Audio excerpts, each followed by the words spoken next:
नमस्कार दोस्तों, आपको स्वागत है हमारा YouTube चैनल पे।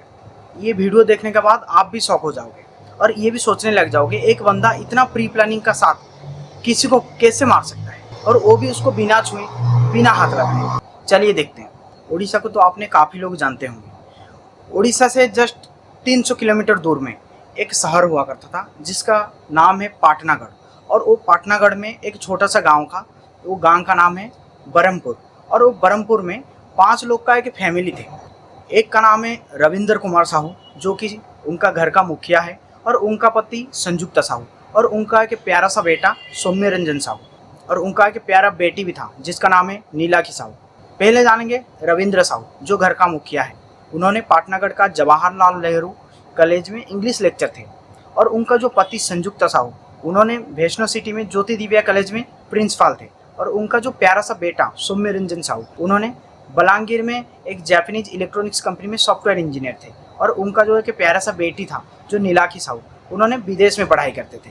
उनका घर में पैसा की कोई कमी नहीं था, क्योंकि सबका पास नौकरी था, सबका पास काफ़ी अच्छा बढ़िया जॉब था, और पैसा ही पैसा था। सौम्य रंजन की शादी के लिए उन्होंने 2 साल पहले एक नया घर भी लिए थे, क्योंकि उनका जो शादी है वो बड़ा अच्छा से कर सके।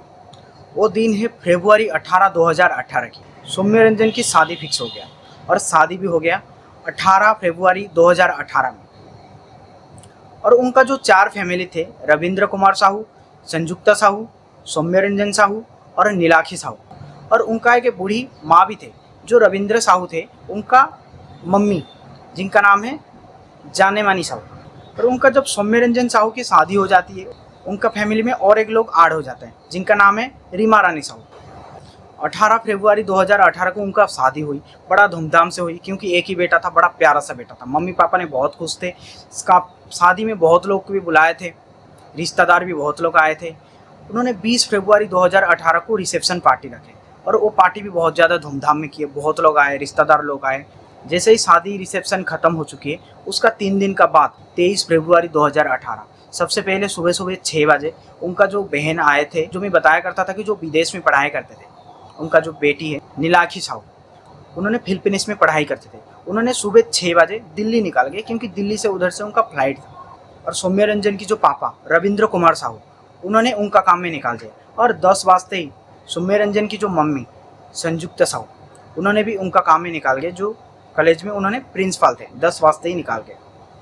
टाइम 11:30 हुआ था, और उनका जो नया बहू आया था घर में, रीमा रानी साहू, उन्होंने किचन में थे, और उनका साथ सौम्य रंजन साहू भी थे। उसी टाइम 11:30 में गेट में कोई आ जाता है, और सौम्य रंजन साहू जाते हैं गेट खोलने के लिए, और उधर से देखते हैं कि कोई कोरियर लेके आ जाता है, और वो कोरियर था एस.के. सिन्हा के नाम, और वो कोरियर स्काई किंग की तरफ से आया था, एस.के. सिन्हा की तरफ से। सौम्य रंजन उनको लेके किचन में आ गए, जहाँ पे उनका बीवी था, कुछ खाना वगैरह बना रहे थे। उन्होंने सोचे, क्योंकि शादी में बहुत लोग क्या करते हैं कि आ नहीं पाते, दूर से जो रिश्तेदार होते हैं, कई दोस्त वगैरह होते हैं, वो पार्सल भेज देते हैं, कोरियर भेज देते हैं। इसलिए उन्होंने सोचे कोई आया नहीं होगा, कोरियर भेज दिया होगा, पार्सल भेज दिया होगा।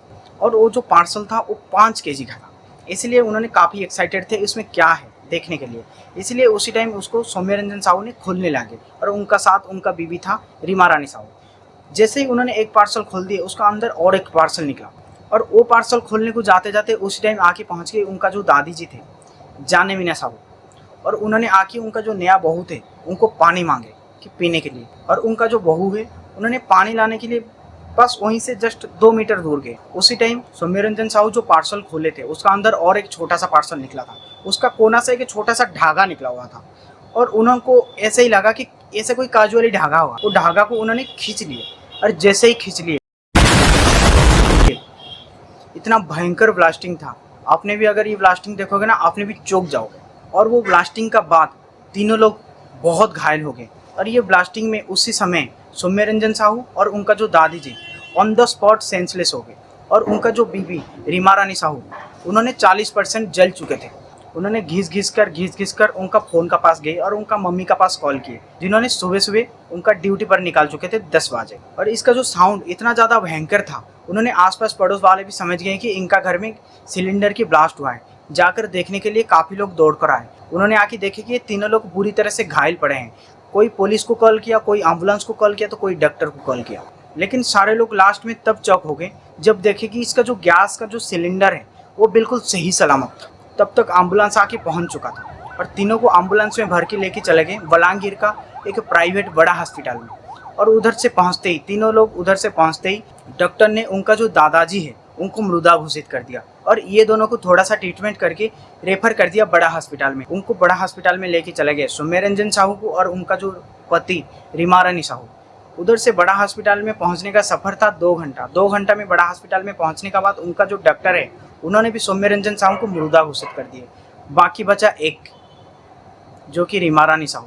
उन्होंने थोड़ा सा ट्रीटमेंट होने के बाद उनको रेफर कर दिए कटक SCB बड़ा मेडिकल में।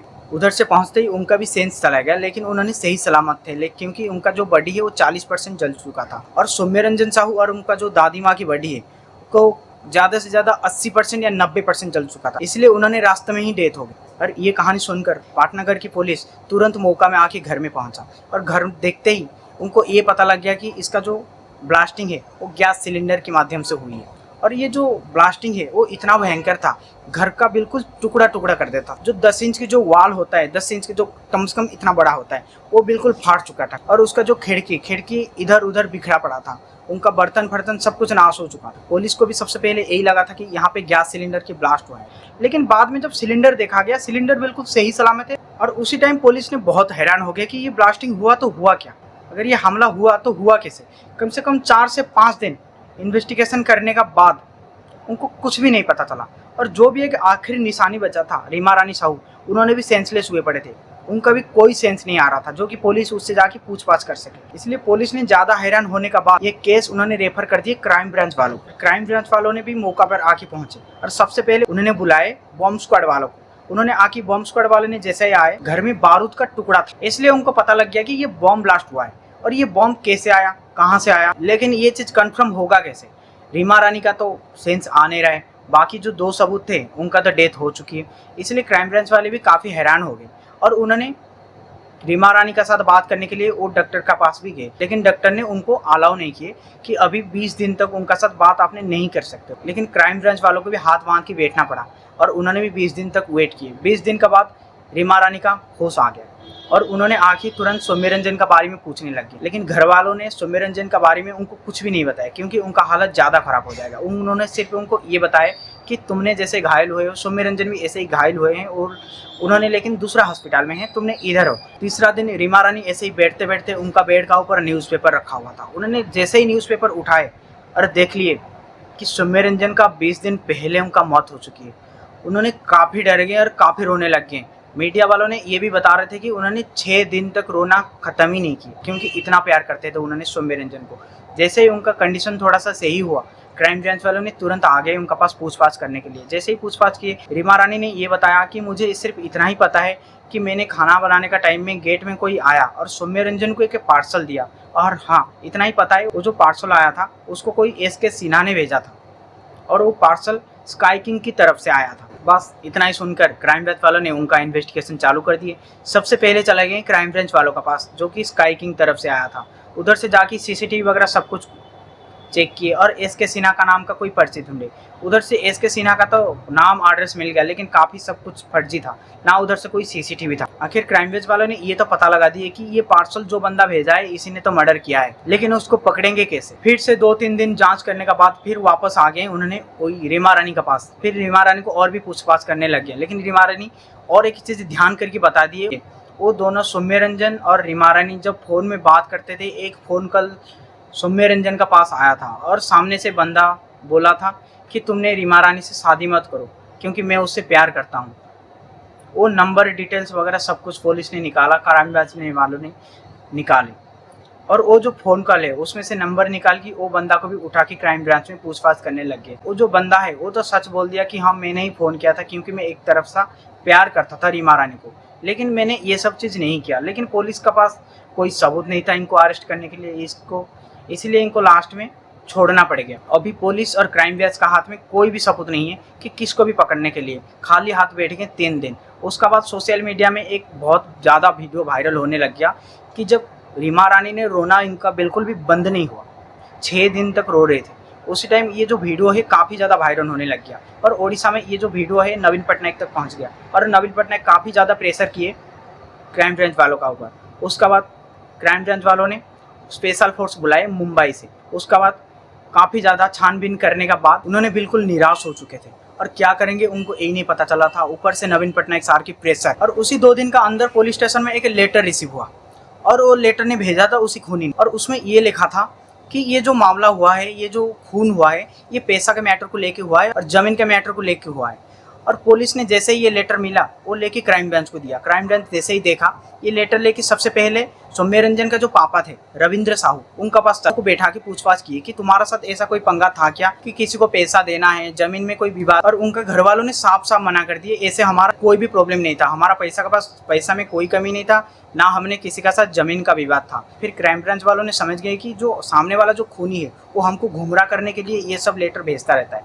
लेकिन ये जो लेटर है, ये लेटर क्राइम ब्रांच वालों ने पता नहीं क्यों ऐसा सोचे कि उनका घर वाले को भी एक बार दिखाई दिया जाए। क्राइम ब्रांच वालों ने ये लेटर उनका घर वाले को देखा है, जो सौम्य रंजन की मम्मी थे, उन्होंने ये लेटर देख के तुरंत पता लगा कि ये जो लेटर है, ये लेटर कम से कम 100 या 200 वार्ड की होगा और इसमें से कम 30 या 40 वार्ड ये वार्ड यूज हुआ है एंड ऑफ द प्रोजेक्ट। इसी वार्ड को लेके और पुलिस ने खूनी का पास पहुंच गए। और ये कैसे आपने देखी, क्योंकि ये संजुक्ता देवी ने याद दिलवाए। जब संजुक्ता देवी कॉलेज में प्रिंसिपल नहीं हुए थे, उनका सामने जो दूसरा बंदा प्रिंसिपल होने वाला था, उनका और संजुक्ता देवी का काफ़ी बड़ा कंट्रोवर्सी हुआ था। और वो जो बंदे हैं, वो बंदा भी यही वर्ड यूज करता था हमेशा, एंड ऑफ द प्रोजेक्ट, ये वर्ड हमेशा वो यूज करता था। संजुक्ता देवी इसी वर्ड को देखकर उन्होंने क्राइम ब्रांच को सारे मैटर बताया, ये हम दोनों का अंदर ये कंट्रोवर्सी हुआ था और ये जो बंदा है, ये बंदा हमेशा इसी वर्ड को यूज करता था, एंड ऑफ द प्रोजेक्ट। और ये कंट्रोवर्सी के बाद मैंने जीत गया था और मुझे प्रिंसिपल की चेयर मिल गया था। और क्राइम ब्रांच वाले ने तुरंत चले गए पुंजीलाल मेहर के पास, जो लड़का का साथ संजुक्ता देवी का कंट्रोवर्सी हुआ था, उनका पास चले गए। उनका साथ भी छानबीन किए, उनका घर में भी छानबीन किए, उनसे पूछने लग गए। लेकिन उनका घर में एक सबूत इनको जरूर मिल गया। ये जो लेटर आया था, जो खाम में डालकर आया था, उसी खाम का 4-5 कॉपी इनका घर में मिल गया। पुलिस को 90% प्रूफ ये हो चुका है कि ये जो बॉम्ब भेजा गया यहीं से भेजा गया, ये लेटर भी यहीं से भेज गया और ये जो खूनी यही है। फिर इसको तुरंत उठा लिए, क्राइम ब्रांच में लेके उसमें छानबीन करने लग गए। जैसे ही छानबीन करने लग गए, ये बंदा कुछ बोलने के लिए तैयार नहीं था। बोला था कि ये जो खाम है मैंने कोई दोस्त के लिए लेकर आया था, अगर इसी टाइप का खाम जो भी रखा होगा, अगर वो खूनी है तो दुकान वाले के पास तो ये खाम बहुत है, तो उसको क्यों नहीं पकड़ रहे हो। फिर पुलिस वालों ने चुप हो गए। फिर पुलिस वालों ने इसका और कोई सबूत ढूंढने लगे। इनका जो कंप्यूटर है काफ़ी साथ दिया। कंप्यूटर में जब इन्होंने हिस्ट्री चेक किए, गूगल का हिस्ट्री चेक किए, यूट्यूब का हिस्ट्री चेक किए, उसमें से ये पता लग गया कि ये कम से कम 3 महीना पहले ये सर्च कर रहा था कि बॉम्ब कैसे बनाया जाता है। इसमें से एक प्रूफ ये मिल गया कि बॉम्ब यहीं से भेजा गया और इसी ने भेजा है। ये सारे प्रूफ जैसे ही उसका पास लेके चले गए, फिर काफ़ी टर्चर करने के बाद लास्ट में वो आखिर मान ही गया कि इसने ही पार्सल बम भेजा था। और वो मारना नहीं चाहता था इनको, वो मारना चाहता था संजुक्ता देवी को। और इसलिए मारना चाहता था क्योंकि कॉलेज में जो कंट्रोवर्सी हुआ था, प्रिंसिपल की चेयर इसको मिलना चाहिए था, पुंजीलाल मेहर को। ये जो प्रिंसिपल की चेयर इस संजुक्ता देवी को मिल गया, इसलिए ये मारना चाहता था संजुक्ता देवी को। सौम्य रंजन साहू और उनका जो दादी माँ, उनका डेथ हो गया। और आपको ये वीडियो में पता लग गया होगा एक बंदा कितना प्री प्लानिंग के साथ दोनों बंदे को मार सकता है। एक वीडियो बनाने के लिए मुझे पूरा दिन लग जाते हैं। आपने देख सकते हो मुझे कितना पसीना आ रहा है, उसका बाद भी मैं वीडियो बना रहा हूँ आपको थोड़ी सी मोटिवेट करने के लिए। और हाँ, ये चीज़ मान लीजिए, ये है मेरा यूट्यूब चैनल की सबसे पहला वीडियो। अगर मेरा वीडियो आपको अच्छा लगे तो सब्सक्राइब कर दीजिए, लाइक कर दीजिए। अगर कहीं से गलती है तो मुझे कमेंट में बताइए, मैं आगे उसको सुधारने के लिए जरूर कोशिश करूँगा। नमस्कार।